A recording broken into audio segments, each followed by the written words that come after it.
Hello, fellow Whovians. Well, hope you all had a safe and happy Halloween yesterday. And today we're going to be talking about another episode from the Fourth Doctor era, The Deadly Assassin. So, here we go.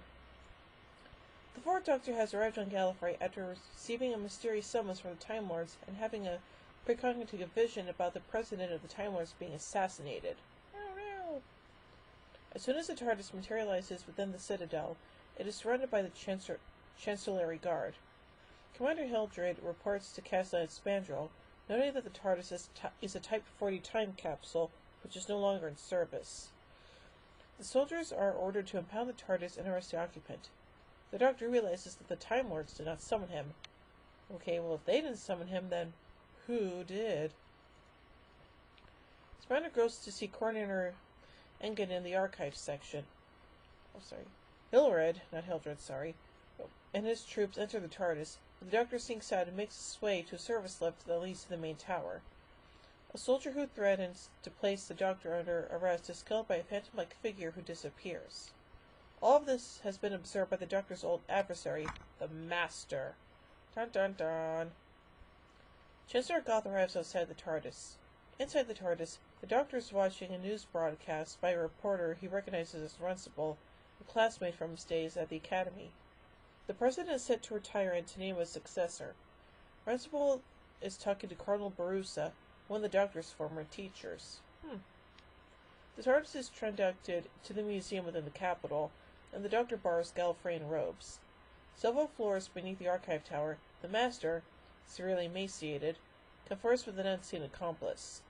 He says the trap has been set and they must make sure the Doctor dies quickly. Why? At the Panopticon, a Gallifreyan quasi-ceremonial chamber, the disguised Doctor converses with Runcible before the outgoing President appears. The Doctor notes a camera stationed on an unguarded catwalk. He also spots a sniper rifle next to the camera. The Doctor fights his way to the catwalk, warning that the President is about to be killed. Unbeknownst to the Doctor, the assassin is among the delegates and shoots the President dead. However, the crowd sees the Doctor on the catwalk with the rifle and assumes he is the killer. Oh no! Under interrogation, the Doctor maintains that he has been framed. Eventually, Spandrel starts to believe him and orders Engen to assist him in an independent investigation. To delay his possible execution, the Doctor invokes Article 17. He will run for president, which guarantees liberty for those running for office during the course of an election. Smart. The Doctor returns to the scene of the crime of Spandrel.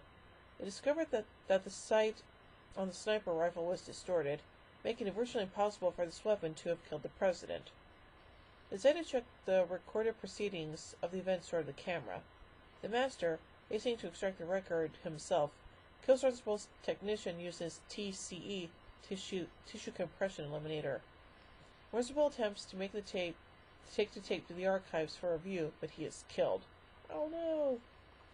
The Doctor realizes that the Master sent the Doctor the premonition of the assassination through the Matrix, a vast electronic neural network which can turn thought patterns into virtual reality. He decides to enter the Matrix to track the Master. Engen warns him that if he dies in the virtual world, he'll die in the real world as well. Well, that's not good. The Doctor enters the Matrix and is engaged in a series of surreal nightmare episodes. He realizes that his surroundings are an illusion and tries to deny their existence, but passes out from the strain. In the real world, Engen tells Spandrel that the Doctor's adversary is using a lot of energy to maintain the virtual environment, so the Doctor can defeat him if he provides an adequate distraction. Nice thinking. Back in the Matrix, the Doctor confronts an assassin who eventually reveals his true identity. Chancellor Goth. Dun dun dun! In a struggle, the Doctor hits Goth over the head. The Master, realizing that Goth has been effectively defeated, tries to trap the Doctor in the Matrix by overloading the neuron fields. Anakin gets the Doctor out of the Matrix, but Goth is fatally burnt. The Master then injects himself with a hypodermic needle. Why? The Doctor and Spandrel, accompanied by soldiers, make their way to the chamber where the Master and Goth are accessing the Matrix. They find the Master without a pulse and Goth dying. Goth reveals that he found the Master near death on Tursurus. The Master was nearing the end of his final regeneration. Goth went along with his schemes mainly for power. He knew the president had no intention of naming him as a successor, but if a new election was held, Goth would be the frontrunner. Before he dies, Goth warns that the Master has a doomsday plan. Uh-oh. When Spandrel relates the story to Barusa, Cardinal orders that a cover story be created to maintain confidence in the Time Lords and their leadership. The official story will be that the Master arrived to assassinate the president, and Goth killed him but perished in the attempt. The charge against the Doctor will be dropped on condition that he leave Gallifrey. I bet he plans to do that. Attempting to piece together what the Master and Goth are planning, the Doctor inquires as to what becoming the president entails. He is told that the president has access to the symbols of office, the sash and the great key of Rassilon. As Engan places records that describe how Rassilon found the Eye of Harmony within the Black Void, the Doctor realizes these objects are not merely ceremonial. He inspects the hypodermic needle and realizes that it contained a neural inhibitor, which mimics a death-like state but does not cause death itself. The Master is still alive. Dun dun dun! The Doctor, Spandrel, and Engan arrive at the morgue to find that the Master has revived and killed Hilrid. Uh-oh. Armed with Hilrid's Staser pistol, the Master seizes the sash from the President's corpse and traps the three in the morgue. The Doctor explains that the Eye is actually the nucleus of a black hole, an inexhaustible energy source that Rassilon captured to power Gallifrey. The sash and key are its control devices. The Doctor deduces that the Master was planning to steal this energy to gain a new cycle of regenerations. How does that work exactly? However, if the Eye is disrupted, Gallifrey will be destroyed and 100 other worlds will be consumed in a chain reaction. Well, that's not good. Aside the Panopticon, the Master makes his way to the obelisk containing the Eye. He unhooks the coils that connect it to Gallifrey and is prepared to access the energy. The Doctor makes his way to the Panopticon via a service shaft. The Citadel begins to quake, and cracks appear on the floor. The Doctor and the Master fight, until the Master loses his footing and falls into a chasm. The Doctor reconnects the coils and saves Gallifrey. Yay! Although half the cities are ruins and many lives have been lost. No. The Doctor is now free to return to his TARDIS. He bids farewell to Barusa, Spandrel, and Engan, but also warns that the Master may not be dead. Yep. He harvested enough energy from the obelisk before he was stopped and may have been able to channel it. Well, that's not good. As the Doctor's TARDIS dematerializes, Spandrel and Engan witness the Master sneak into his own TARDIS, disguised as a grandfather clock, and escape. Whew, so, yeah, a lot of pretty interesting stuff happened in this episode, and hey, I like it when, and hey, that's the first story set on Gallifrey? It's actually not that bad. Well, anyway, let's get some production notes here.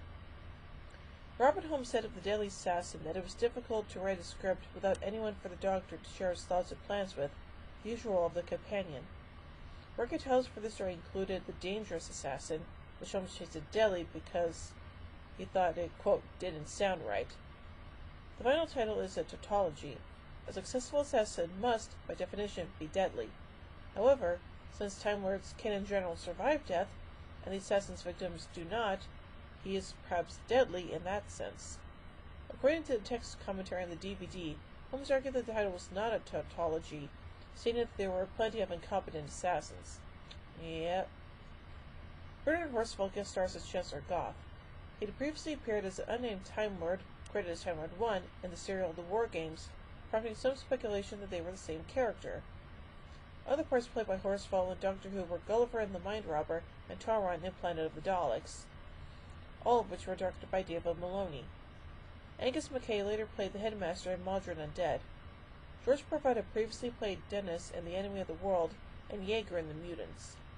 Hugh Walters previously played William Shakespeare in The Chase and later appeared as Vogel in Revelation of the Daleks.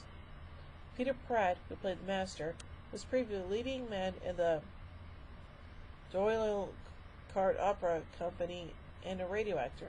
Interesting. Tightwood suggests it is, quote, blindly obvious that the story was largely inspired by the film and book, The Manchurian Candidate. Yeah, I can definitely see that.